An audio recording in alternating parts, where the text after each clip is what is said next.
There it is.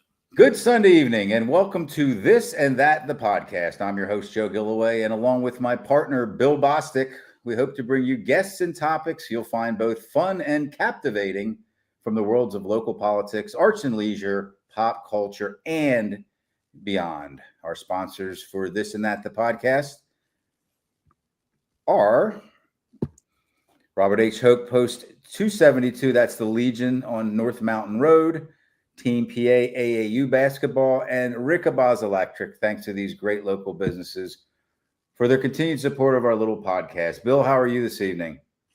Well, I'm doing just fine. I'm staging for a big Sunday night. There's plenty to do with the election coming up. Ollie Schminke's right here.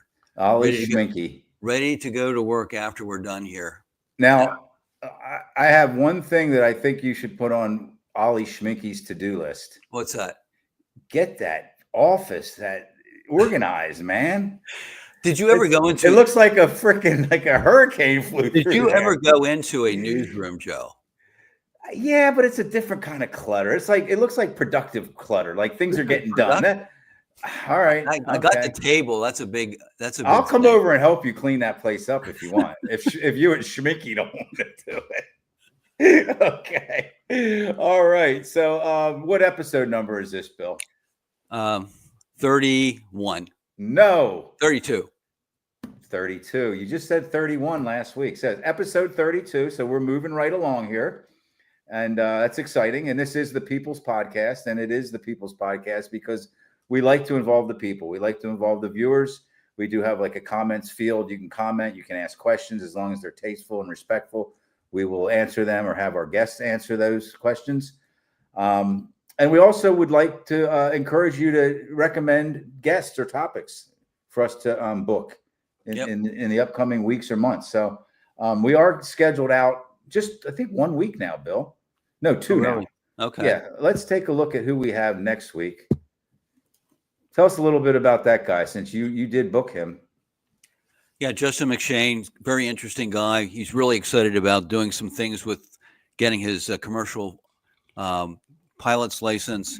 Longtime attorney, former school board member. So a lot going on there with Mr. McShane. Yeah, it should be more than just. He's a very accomplished attorney, but there'll be a whole lot more than just that. So we're excited to have him on. And that is next Thursday, the 6th at 7:00. Back to our normal time. It's a midweek time. That the only time we do different hours are on the Sunday nights. And then we have a woman by the name of Laura, not our guest tonight, Laura, another Laura, and she's going to come on in 2 weeks. Laura, her name is Laura Lipstone. Lipstone. And how'd you find Laura? I've worked with her for a quarter century. So, a quarter century. That'd be 25 years for those at home that. And Laura she's a travel agent, but she does have kind of a specialty. She does like affordable travel. Yeah, she's not a travel agent. She's just, she just loves to travel, has written about it professionally. And she's just a travel person.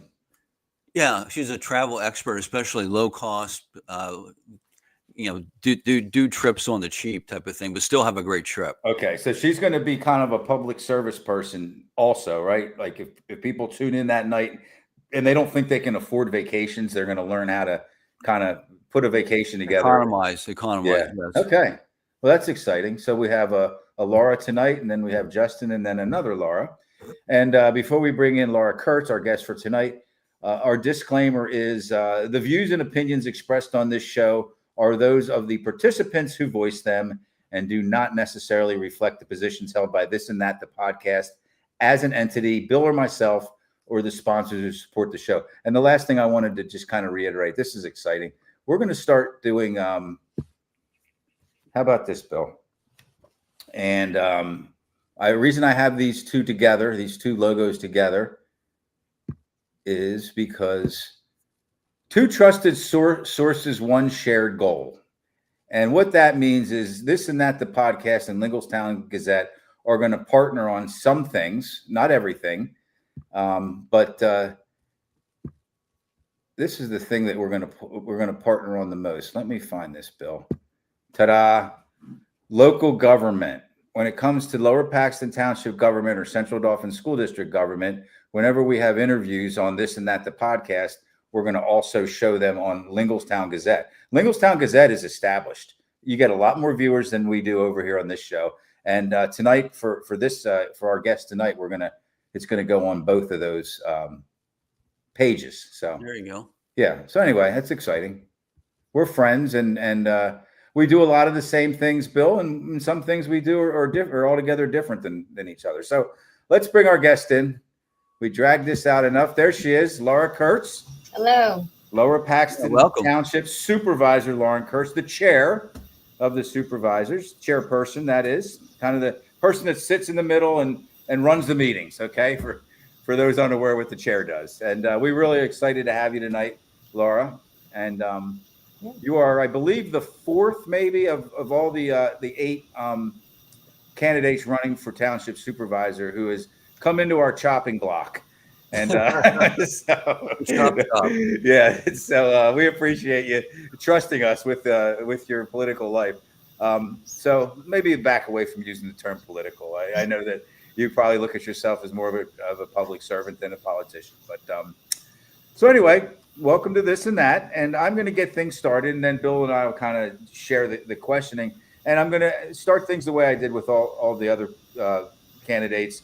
Just ask you a little bit about your background. Where were you born, raised? Who lived at home with you growing up? I think we can learn a lot about people. Were you an only child, or did you have 6 siblings? Did you have a mother and father at home, or just one or the other? Your education, just kind of the upbringing and what made Laura Kurtz who she is today. Yeah, of course. Well, first of all, thank you so much for having me. And thank you, Joe and Bill, for what you're doing. I know you're trying to bring information to our electorate. You're trying to make sure our residents are informed. So we really appreciate what you're doing in the township. Thank you. I am a lifelong resident of the area. I graduated from CD East. I went to Penn State, where I earned a bachelor's in public policy and a master's degree and PhD in public administration. And I also have a law degree from Widener. Over the past 20 some years, I've held a number of positions. In college, I was a bartender. I worked for a lobbying and grassroots advocacy firm. I worked for the State House on policy issues for a few years. I clerked at the district attorney's office under Ed Marsico. And I also interned for Justice Saylor, who was the Chief Justice of the State Supreme Court. For the last 13 years, I've been a public finance attorney. I essentially help local governments and nonprofits finance their projects. They can generally borrow money for their projects on a tax-exempt basis. So that means they can borrow at a lower interest rate than most businesses and for-profits can. So in my role, I've attended hundreds of municipal meetings all over the Commonwealth. I also teach local governments about finance. I presented at the Boroughs Association, PASBO, which is the School Business Officials Association, PMAA, which is the Authorities Association, GFOA, the Finance Officers, and PSATs, and there are many others. The reason that I wanted to go into public service, I think it's important to me and my family. I have a younger brother, an older sister, mom and dad, both still at home. My family really tries to contribute to the betterment of society in many different ways. At one point, my grandfather was the mayor of Dauphin Borough, where I grew up. My brother is a firefighter, and my dad is a flight paramedic with Lifeline, and he literally saves people's lives every single day. So I just want to do something small in my own way to make people's lives better. So how will you continue if you're elected to avoid becoming a politician? Okay. Yeah.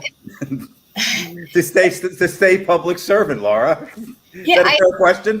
Well, yeah, I think community engagement is something that's really important to me. I think if you're talking to people every day, you're out in the community every day, that's something that keeps you grounded. And so I have a couple ideas for community engagement to stay connected. I think we have 3 workshop meetings every Tuesday, the first, second, and third Tuesday. The first and the third Tuesdays are legislative meetings. That second meeting is a workshop meeting. That's a lot. I work with a lot of municipalities. I don't know any other municipalities except counties, who are much bigger, that meet 3 times a month. So I thought it would be great if we could take our workshop meetings on location a little bit. Maybe, we could go to the Friendship Center, McDevitt, Dauphin County Votech, CD Middle School. One of the parks in the summer when when the weather's nicer. Parks, yeah. The old Lingelstown Firehouse. There's so many different places. So I think it would be great if we could start holding those workshop meetings somewhere in the community. Let's go to them. Let's go to our residents and meet them where they are. Great answer. That's how you avoid becoming a politician. You get out there and you shake hands and you help people out in the community, and they're going to feel a lot differently about you, about anybody, you're going to walk away and they're going to say, no, that's the person that I want because they're serving me. They're serving us. So Yes. how about this? And this has become obvious to, most people that kind of keep their eyes on things. There have been a lot of township staff transitions over the past, let's just say couple years, year and a half, mostly. We have a new township manager, Michael Gossert, just was placed a couple weeks ago. Finance director, Karen DeLong, 8 new paid firefighters, 2 to come, if I'm not mistaken. And then 4, let's get outside of kind of the paid, even though they are paid a little bit, 4 new interim supervisors. That's a lot of changing faces over, let's just say, the last year or so. Talk a little bit about some of these newer employees, whether they be supervisors or people working out of the building, and what they bring to the township. Yeah, thanks, Joe. I mean, it is no secret that when the board was reconstituted in the spring, the biggest issue facing us was staffing.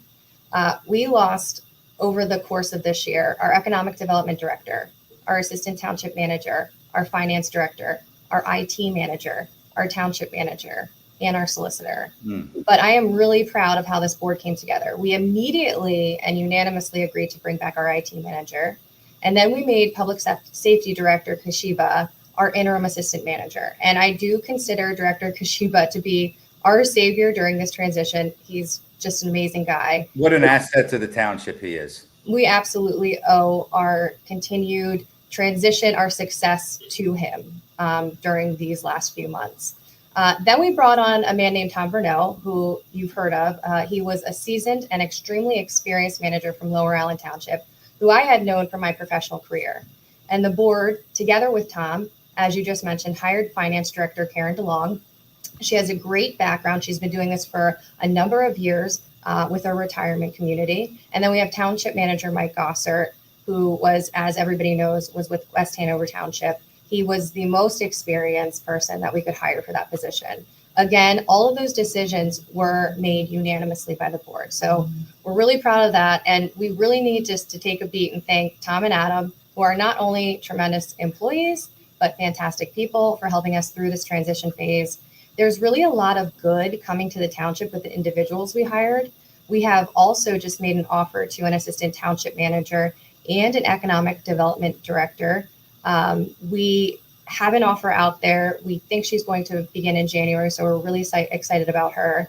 And then our other longtime directors, Rachel Scott of our Parks Department, Amanda Zerby of our Community Development Department, and then we have the newish Public Works Director, Matt Jaroslawski, Bill Weaver, our Sewer Department.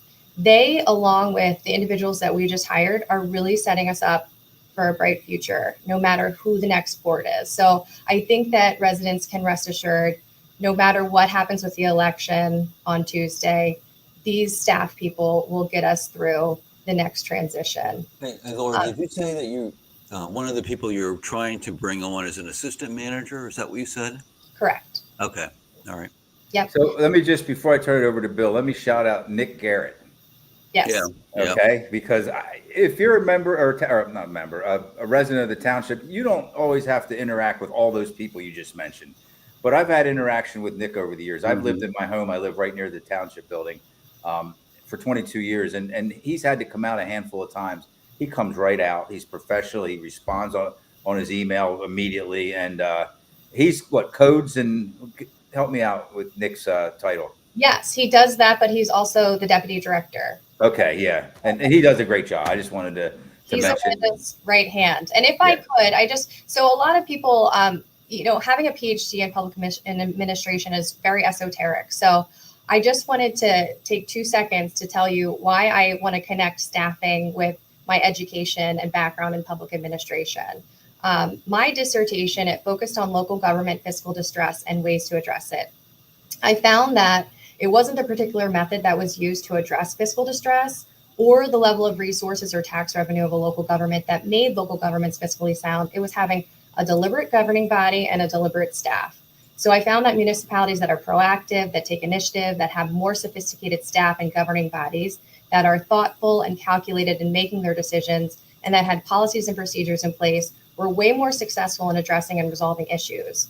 A manager like Mike Gossert and our governing body's ability to focus on issues, having that capacity to strategically consider alternatives and understand and execute courses of action that will significantly affect the financial condition of our township and how a local government operates. So just from the opposite side, you start to run into problems if you have people that fail to identify, take responsibility, or address problems, fail to trust each other.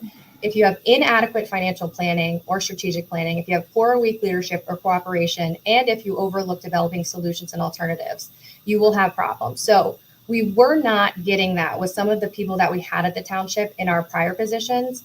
And I do think that this board did a really good job of building that staff up, building that staff that can be deliberate for the township and its future success. So I just wanted to have that connection there between, my experience and why I think that the township has such a bright future. Yeah, you said a lot there. I think the Cliff's Notes version of that is it has a lot to do with people, with having the right people in place, trusting them and them trusting one another. And you have a good bit of it licked once that exists, I would say. Absolutely. Bill, you want to come in, bud? Yeah, look, why don't we transition over to, you've spoken at meetings about economic development. You've spoken about it tonight. It seems like the Colonial Park Mall is the keystone thing here that needs to be addressed. I just want to hear what you have to say about that, because people probably aren't sure across the board what this Economic Development Authority, whatever you want to call it, will do, and how it's going to be staffed, how it's going to be funded, that kind of thing. Could you help us out with that? Yeah. So on the Colonial Park Mall, there's been a lack of progress, right? They've been trying to tackle this for years. Yeah. Since there's been this lack of progress, we don't have private developers on their own willing to come in and do things and comply with the town center ordinance like we were hoping. We have two options in my mind. We have to figure out a way to incentivize developers to come in, or number two, we have to buy the mall property ourselves and redevelop it. Uh-huh. So what does number one look like? There are a couple tools out there. LERTA is one of them. LERTA stands for Local Economic Revitalization Tax Abatement. It allows taxing bodies to grant exemptions on improvements made to business properties in certain areas. You can do it for 10 years, but it can be less than that. For example, you can say, we'll do it for 6 years, starting at 100% tax abatement, and then decrease it by 20% each year. Mm-hmm. You could also do tax increment financing. That's where developers can borrow money for construction, for rehab, for structures, demolition, or public infrastructure like utilities and roads. They can borrow that from future property taxes. So what you do is you essentially freeze the current assessed value of that mall property. You make a determination, you do all these feasibility studies about what you think that assessed value will be after redevelopment. And that increase in that assessed value will result in an increase in tax revenues. And then that increase or that increment in tax revenues, it's monetized, it's used to pay debt service on the borrowing. So we've done this. I've done this in my professional life.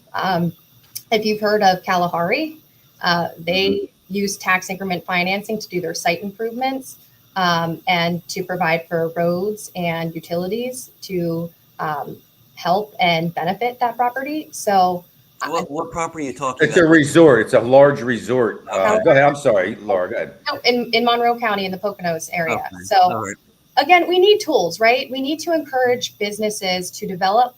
We need to encourage businesses to make improvement. We need to do something that enables us to compete with other municipalities for new investment.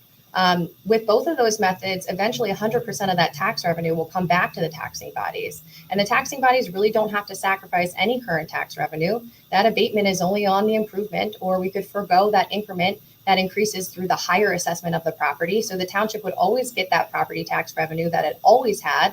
And then when a LERTA or TIF expires, the township gets that higher amount of property taxes. So we need tools, right? The second thing that I think that we could do is potentially buy that mall property ourselves and redevelop it like Lower Allen Township did. Lower Allen Township, they created an authority. They purchased that former Bonton site in 2019. They redeveloped it into the Lower Allen Commons. It was a mixed-use development. The project involved demolishing that Bonton. There was a Borders, and then they built a Trader Joe's, a Spring Hill Suites, and other retail and restaurant spaces. So the township borrowed funds to do this through the IDA. So I think that we should create an IDA. And why would that help us? Well, there's a couple of different ways. It allows us to bring together people who understand and have experience with economic development. The Board of Supervisors is busy with other matters: public safety, health and welfare of residents, budgets, potholes, trash, you name it. We just don't have the ability to focus on it. Right. Authorities can also access certain economic development tools that townships can't, like TIFs. You need an authority to do that. And then thirdly, they can act as a conduit for financing 501c3 projects in the township on a tax-exempt basis. So we can actually generate revenue by charging a fee. It's usually a percentage of the amount of the borrowing that's needed to undertake the project. And that revenue can be used for other things in the township. So we're creating a revenue stream with developing an authority. So those are my ideas for the mall. Yeah, it's an interesting project. I talked to Jeff Clare at one point, got some background. He's watching And- now, by the way. Thank you, Jeff. he's here. And he may be someone we can bring in because that property has some unique aspects to it. We're not going to get into that tonight, but yeah, I actually go to the mall with my granddaughter as a place to let her run around because there's not much happening there, and more stores are leaving. It doesn't look like it's going to be revived. It's keeping it from going into total disrepair, though, Yeah. allowing people to stay in there and move around. But that's not going to last forever. No. It is. And if I could say, I've had conversations with Jeff as well. That town center ordinance, I think that it needs some help, right? It's supposed to encourage mixed use. It provides for office, entertainment, institutional uses, retail, restaurants, apartments, condos, parks, open space, plazas, parking. Like there's a lot in there. But before any use is approved or a lot subdivided, all the properties proposed for development have to come together in accordance with an overall master plan. So I think individual portions of the plan can be owned and constructed by different entities, but you have to comply with that overall master plan. That's going to be really hard for people to agree to do before moving forward. So we have some work to do. Now, on my list, I had about community engagement. You did talk about one thing. Was there anything else that you had in that area as far as bringing people more into the mix of local government here in Lower Paxton? Yeah. Or was that, Well, Bill Minsker, he actually had a great idea for bringing together a community engagement committee, and I'm totally supportive of that. There were a lot of issues that I think that he thought that he could help with the committee. So I think that's a wonderful idea that he brought to us. The other thing has to do with how we respond to constituents and concerns that I think we could probably do a better job on. We just implemented a new policy that Bill Weaver of our sewer department actually came up with for responding to constituent concerns in a systematic way. So now when a concern comes in, they'll be handled by the appropriate staff person as usual, but then the responses will come back from one staff person back to the residents so we can better track and make sure our responses are consistent. So I think that new policy will help streamline and provide for more timely responses to our residents. So is we're that really looking forward to that. the smart gov tool? Is that part of it? No, that's not part of the, Okay. these constituent concerns will come in through how they normally do. It could be a phone call, an email, somebody providing public comment. And we're going to try to figure out a systematic way, a database for logging these and then responding to them. Okay. All right. Yeah. And as far as when you take a look at this particular election, of course, myself and Joe have spent a lot of time talking to candidates and seeing what's going on, and all the mailers and the signs. There's been a lot of activity this time around. And as far as it seems like it's going to come down to some degree on turnout. So what do you have to say as far as just the election information that you may have that might be worthwhile for people watching to find out tonight? Yeah, so this is really exciting. I just want to give a shout out to our Dauphin County Bureau of Elections. Their staff is wonderful. I don't know if any of you know Chris Backman, but he is a wealth of knowledge. I've talked to him, yes. Amazing person. So I think it's really interesting for Lower Paxton Township. We have a total of 38,970 registered voters. Now, the last day to register to vote was October 20th, which is 15 days out from the election. So that number 38,970, those are the universe of registered voters that we have for this election. Okay. 16,313 are registered Democrat, 15,695 are registered Republican, and then 6,962 are registered other. So that is Green, Libertarian, and none or no affiliation, or there's an other line that you can check, and then there's a blank line that you can fill in whatever you want for that. So those numbers are up from 2023. In 2023, we've had about 37,708 registered voters. So about 1,200 voters more than the 23 municipal election. Interesting about mail-in ballots as well. So 5,400 people applied for mail-in ballots in Lower Paxton Township. They had to be applied for by the 28th. So these are round numbers, 3,400 are Democrats, 1,400 are Republican, and then 550 are other.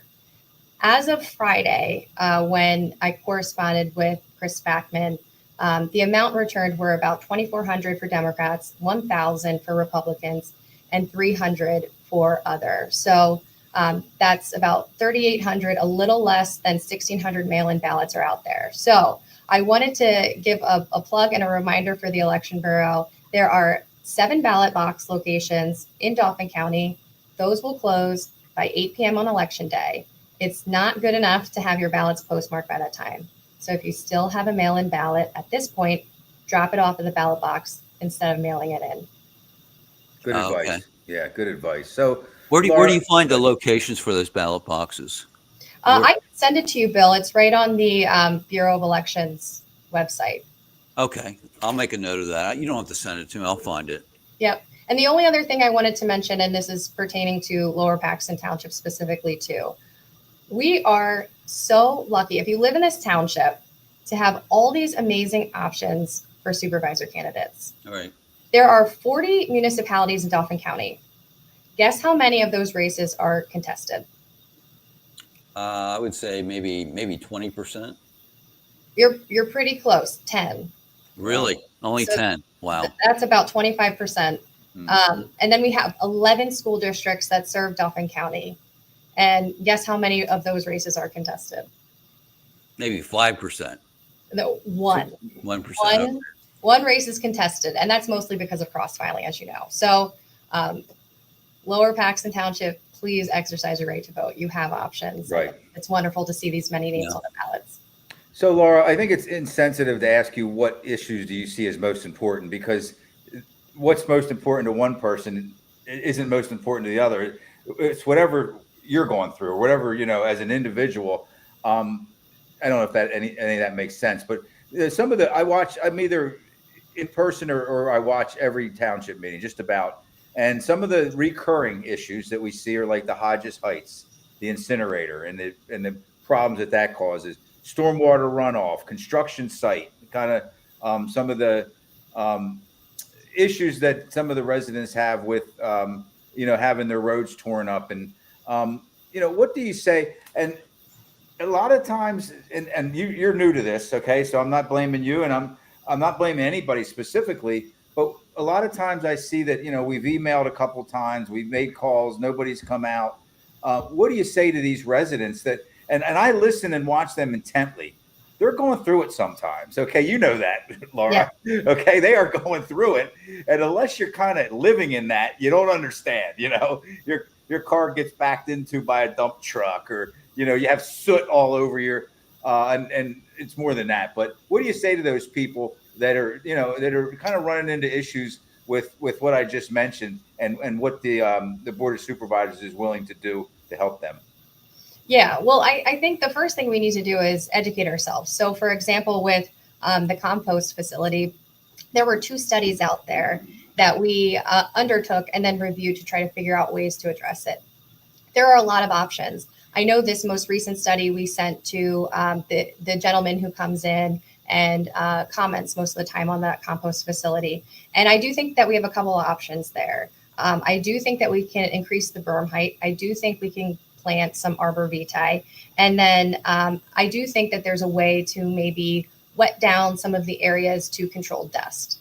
Then there's bigger options, right? The bigger options are building a structure, an envelope that will encompass that facility. We could also change the hours, which seems like an easy fix. And then the biggest one would be moving that compost facility. So we're looking for a way to address that. We're trying to do it in consultation with the residents and the people that come out and make those public comments to us. So it's just about working together to try to come up with the best solution that the township can undertake, right? Those citizens are always very respectful, and it seems like they continue to have hope that somebody's going to help them, right? Is that what you see? They do. And as long as we continue the dialogue and Correct. What we tried before, we've gone out there, we've done certain things.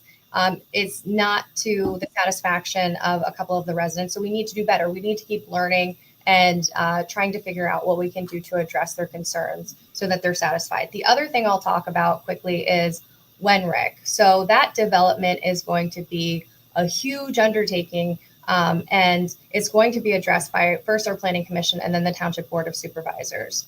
The biggest issue in my mind was that we had not been communicating with the school district. Mm-hmm. Last week, we actually sat down and had a meeting with some school district officials. And they said, look, we understand that development has to occur and that you have a limited way of, telling somebody what they can and can't do with their property. And you have a legal risk for making certain decisions. They said that they just want to be a part of the process. They need to know so that they can plan for their buildings, for educating an increased number of kids in the future. So we did talk about ways going forward through this process. We are approving a master plan in the future, and then it will go to a preliminary plan, which will require traffic studies. We are interested in asking the developer to do an educational impact study.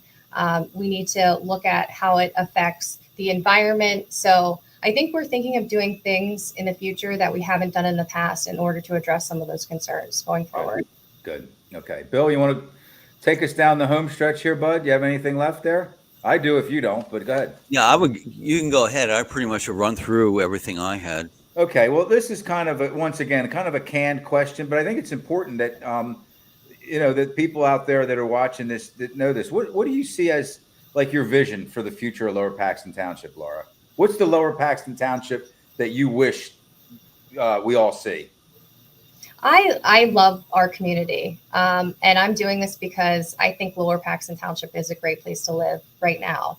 But we need to keep it a great place. We need to have smart growth, strategic growth that maintains the character of our community, and that also provides enough housing for individuals, but at the same time, not putting such a strain on our resources at the township level, at the school district level, at the county level. So we need to be very thoughtful and deliberate about that moving forward. All right. I guess that's it. We got a lot accomplished there in about a half hour. Laura, thank you so much. We really appreciate it. Thank you for your willingness to serve too. And I do want to say this to all 8 candidates, your team, and then there's another team, but there's 8 total. I want to thank you all for your willingness to serve. It's not easy what you guys have just had to go through with your professional lives and your family lives and everything else. I don't want to say it's thankless, because it's not, or else you wouldn't be doing it. You're all in it for hopefully the right reasons, and I believe it is for the right reasons. But just the fact that you're willing to get up every morning and dedicate at least a portion of your life to trying to win this election, whether you're Republican, Democrat, what side, I appreciate that, and I respect that a great deal. So yes, so thank you, and I just want to say thank you, Lower Paxton. Thank you for giving me the grace and allowing me to represent you, albeit without being elected since the end of March. No matter the results on Tuesday, it was an honor to serve you, and it's an experience that I'll treasure, especially the part where I got to swear in 8 new firefighters. I've met so many wonderful people who care so much and go above and beyond for our community, and it's been a real pleasure. So thank you. That's Laura Kurtz, candidate for sitting supervisor. She's the chair currently, and candidate for what is it? Is it 6 years? 6-year term. The 6-year term. I'm still learning some of this stuff. Thank you, Laura. Got it. Yep. We really appreciate it. Have a good evening. Thank you. Yep. Bye-bye. Bye-bye. All right, Bill. So now I think that's going to do it. I think we ended up with maybe 4, not 5, right? Just 4 of the candidates. Yeah, I believe ended it's up. 4. We had And that- 0. We had 0 for a while, Bill. Okay. Yeah, but I think just having this venue for only 4, that's fine. Yeah. No, that's fine. But prior to this and that, the podcast, there was no venue Right. For this kind of stuff to happen. Just that one evening that Lincolnstown Area Civic Association has put on for, I think, a decade. Great evening. That was like But 3 weeks ago. Get 50, 60 people, maybe a few more since we did the video. I put that back up this weekend. If someone wants to see the video, it's on Lincolnstown Gazette right now. Plus, there's some links to Facebook pages and websites that the candidates have put up there. So I think that just shows the importance of media, having some form of media, press, whatever you want to call it, to help our community know what's going on. So I think that's one of the good things about this and not the podcast. Yeah. So Jeff Clare, thank you for tuning in. And Jeff wants to be one of our guests as well. Absolutely. That's what I was going to say. We've talked about it twice now. Yeah. Let's talk about Colonial Park Mall. Yep. And if there's any other economic development issues or properties or whatever, we'd love to have you on, Jeff. We're just now coming into the other side of this election thing. Not that it's taken up every waking moment that we've had, but I think the dust is going to settle a little bit for Bill and me, and we're going to be able to start getting back into some maybe non-politic themed. Well, we have the travel thing coming up. That's way completely different than what we've been doing, Bill. And that's good. That's what we want to do. You know, they're the kind of things that we want to do is, what do I call it? I say worlds of local politics, arts and leisure. That's leisure, right, Bill? Absolutely. That's leisure. Pop culture, which covers a lot of things, and beyond. So, yeah, Jeff, definitely. We have each other's phone numbers, and call me or I'll call you. We'll reach out maybe by email, and we'll get you in, and we'll talk about. A lot of people want to know about Colonial Park Mall, and we may not have all the answers because the real answers we don't even probably know yet. You know I talked with Jeff at length about the mall, and it's an interesting situation there. That mall brings some interesting aspects that you may not even know about or think about. So it would be a great show to have him on about that. I care about the mall because you know how close I live to the mall, Bill. Yeah, you could. It's long par 5. It's probably a par 5 away. Yeah, so I have to live, with whatever happens there. I have to live with it or live in it, around it. So anyway, anything else, Bill? Well, yeah, just about the mall. The one thing I will say is the owner, the current owner is at least taking care of it. I mean, the inside of it is still in pretty good shape. Right.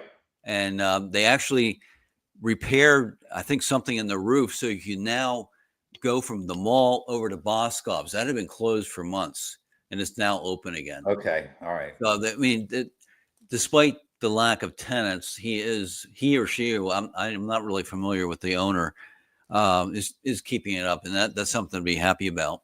Good. Yes, it is. Okay. So once again, we'll make this quick. We have local attorney Justin McShane coming up this Thursday, November 6th at 7:00. And we want to thank our sponsors once again, the Robert H. Hoke American Legion Post 272 on North Mountain Road, Team PA AAU Basketball, and Rickabaz Electric. And we want to let you know again and that we are going to start This and That, the podcast, and Lincolnstown Gazette, which Bill is the editor, the publisher of. I have so many titles, Joe. I can't even. Well, you and Schminky hold that fort down. That's for sure. You know what? I mentioned earlier in the show about having a newsroom. This isn't a newsroom. This is a news shed. It's a news shed. That's nicer than a shed, Bill. I've been out there before. That's a building, man. That's a really nice building. So, Bill, thank you. That was a great night. And we've gotten to the other side of this election. Now it's just up to the voters to get out and vote, and hopefully we've put together something we can build on. And then the next election, maybe we can get more candidates to come on the show.